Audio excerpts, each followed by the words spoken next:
a gente também. Vamos voltar a falar sobre essa situação, essa tensão que está seguindo aí dominando, né, todo o planeta, depois da captura de Nicolás Maduro na Venezuela. A gente viu posições na Europa começarem a ficar mais firmes contra o governo dos Estados Unidos. Ontem a Rússia se posicionou, chamou de pirataria, né, a ação dos Estados Unidos em apreender um navio ou 2 navios com petróleo venezuelano. Um deles tinha a bandeira da Rússia. E dessa vez, hoje, foi a vez da Alemanha também se posicionar contra a postura de Donald Trump. A Beatriz Ferretti, editora de internacional aqui da Band News TV, está com a gente para trazer as atualizações desse assunto. A situação cada vez mais tensa, né, Beatriz? Boa tarde. Ana, boa tarde a você, aos ouvintes, e o presidente Donald Trump cada vez mais pressionado, até mesmo por seus aliados, né? A Alemanha é uma grande aliada dos Estados Unidos, pertence à OTAN, a mesma aliança militar em que estão os Estados Unidos, mas o que acontece? Depois da invasão à Venezuela e a captura do ditador Nicolás Maduro, houve também a preocupação, que a gente vem falando, de que mais ações militares sejam desencadeadas, né, pelas forças americanas, incluindo uma possível invasão à Groenlândia, o que desagrada em muito países da Europa, incluindo a Alemanha. E aí, a gente tem uma nova declaração do presidente da Alemanha, que fez fortes críticas à política externa americana, inclusive citou o Brasil ao defender a ordem mundial.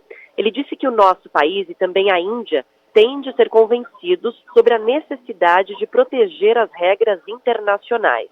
O presidente alemão não citou diretamente a operação americana na Venezuela, mas ele falou numa segunda ruptura histórica, sendo que a primeira, segundo ele, tinha sido a anexação da Crimeia pela Rússia em 2014 e depois a invasão à Ucrânia em 2022. Nessa declaração, o presidente alemão falou o seguinte: precisamos evitar que o mundo se torne um covil de ladrões no qual os mais inescrupulosos pegam aquilo que querem, no qual regiões e países inteiros são tratados como propriedade de poucas potências. O presidente alemão, Frank-Walter Steinmeier, ele aparece pouco, não é muito esperado que ele dê declarações públicas, porque ele é o chefe de Estado, né? Na verdade, quem representa o governo alemão é o chanceler Friedrich Merz.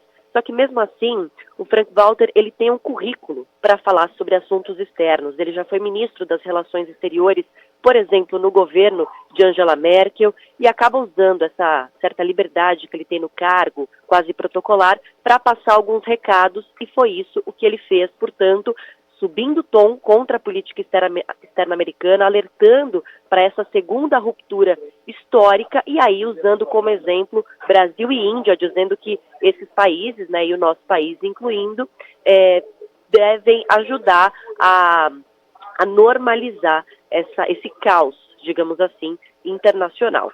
E falando sobre pressão sobre Donald Trump, a gente também coloca ali a pitada de Colômbia, né, que também se vê ameaçada depois da operação na Venezuela. E ontem, o presidente colombiano, Gustavo Petro, teve um telefonema com Donald Trump. Os dois conversaram por cerca de 35 minutos. O Trump, logo depois da ligação, divulgou uma mensagem nas redes sociais dizendo que a conversa foi sobre a situação das drogas e sobre as recentes divergências que os dois presidentes tiveram. E aí o Trump diz que espera encontrar Gustavo Petro em breve. Falou que essa reunião está sendo arranjada pelos governos dos dois países e que deve acontecer num futuro próximo na Casa Branca. Essa ligação aconteceu depois de uma série de trocas de farpas entre os dois presidentes. No domingo, Trump chegou a afirmar que uma operação militar na Colômbia seria uma boa ideia e disse que o Petro é responsável por enviar cocaína para os Estados Unidos. E aí, na sequência, o Petro também alfinetou Trump, dizendo que o presidente americano tem um cérebro senil, ou seja, a situação, né, a relação entre os dois vai de mal a pior, e aí eles tentando amenizar, colocar panos quentes nessa crise na ligação de ontem e num possível encontro.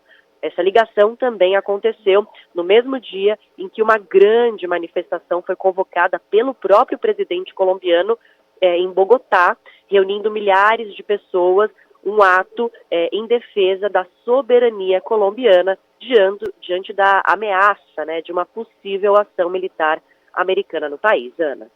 Pois é, então a mesma justificativa que foi usada para que os Estados Unidos agissem na Venezuela. E importante a gente frisar uma notícia que a gente trouxe aqui ontem também, de um recuo que a própria Justiça dos Estados Unidos teve que fazer em relação ao indiciamento de Nicolás Maduro, né, que era apontado nos documentos dos Estados Unidos como líder de uma organização criminosa, de um cartel de drogas, e essa acusação foi retirada, muito possivelmente porque não teriam como sustentá-la nesse indiciamento. E aí ele foi colocado como uma pessoa que enriqueceu ilicitamente, não agiu para combater o cartel de drogas, enfim, mas já foi tirado do topo do comando, que muda o peso dessa acusação dos Estados Unidos contra Nicolás Maduro. Obrigada, viu, Beatriz Ferretti? Bom trabalho aí para você. Obrigada, boa tarde, Boa tchau, tarde. tchau.